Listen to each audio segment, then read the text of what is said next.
Homeschool scheduling, planning, how we're doing our days, it seems to be the question that everybody is asking. So what I've got for you is 3 options that I have used, and I'm going to share with you which one's my favourite.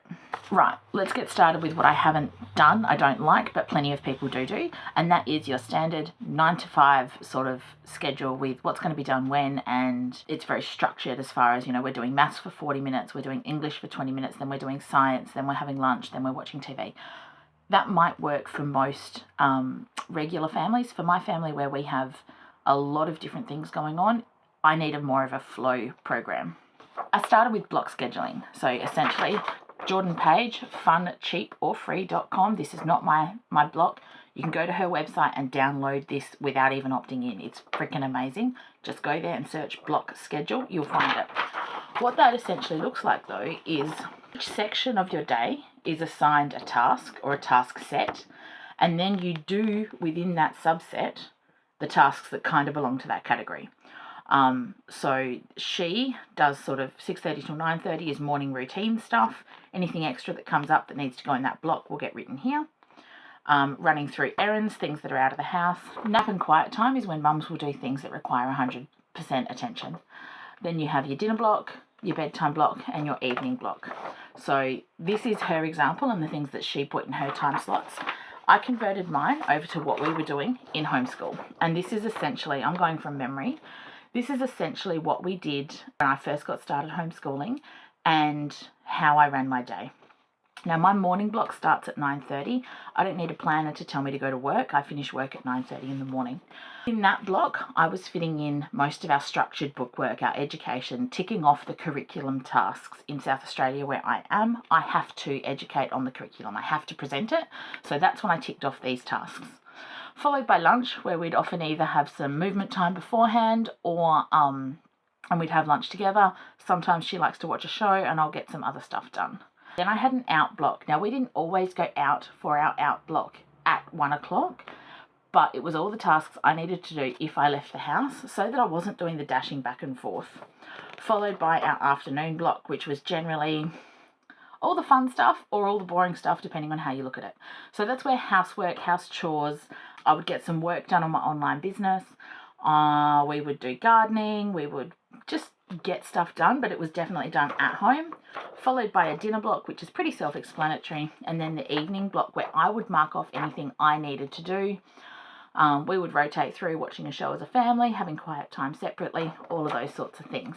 This became such a thing that I did this for so long that essentially it's still the way our family flows through the day.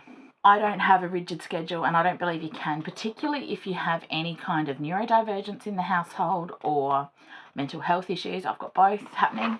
So then you go across to a loop schedule, which I think personally is the best schedule. Now, this is a Harry Potter one we did for a Harry Potter unit study. We did essentially it was a year of Harry Potter Hogwarts, and everything is themed and it's absolutely amazing. So what a loop schedule looks like is you looping through getting everything done, but without structured time. And so it's almost a blend of the block schedule. I use a blend of the block schedule and this. So the block schedule morning work time, we would work through this. When your child has had enough, or when you have decided we've done enough education for the day, you put it down and you can pick up on the next loop. You can just cycle through loop by loop.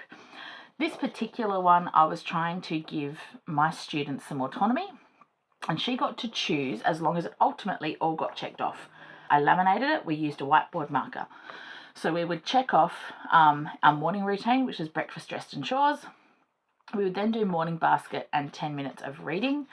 That was me reading to her or joint reading. We do a lot of shared reading. She doesn't love reading. Mathematics was an everyday task, but we cover mathematics in 4 different ways: bookwork, video lessons, and some maths games. I've got bookwork in there twice because I wanted her to do one bookwork to one fun theme, one bookwork. But if she chose on Monday to do bookwork, and then finish off loop 1, we would check off bookwork, and loop 1. She could then choose to do a video lesson and check off loop 4, which was maths, writing, and prompts and tech. Can't read backwards. So you should then check off the video lesson and loop 4. We might then do maths games, and she's completed her mathematics for her options for the week, and do loop 5, which is maths, English and languages. So once these were all checked off, we would erase them and she would start again, but she would still have loops at the bottom here to go through. And we were completing the whole loop as a day of study. I wouldn't do that anymore. I would like to cycle through them. A new plan, we'll be cycling through them as we go. But that's what we did. Maths was a priority for us, and then we had our afternoon activities that were often done together. So afternoon time, I guess I didn't share enough there. Afternoon time for us is together time. So there was mail time, poetry, nature walk, making and art. Now she does an external art class, so often that was checked off already. But once you check all of those off, you erase them and we start again. And it just makes sure that you fit all of your priorities into your day.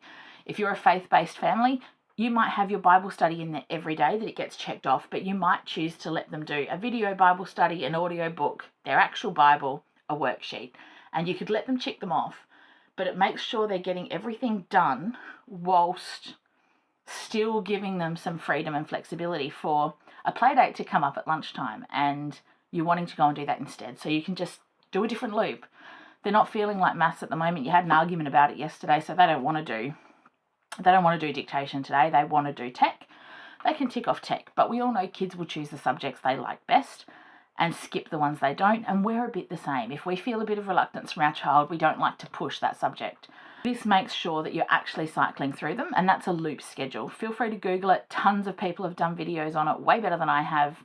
Let me know if this helped you in the comments, or what other questions you have about scheduling or homeschooling. I'd love to help out. Hello and thanks for watching. My name's Joy. I am a homeschooling and mixed schooling mum of 3 who helps women have full-time families whilst living a life of purpose using personal branding or faceless social media accounts. If you'd like to know more, comment below, send me a DM. I'd love to have a chat.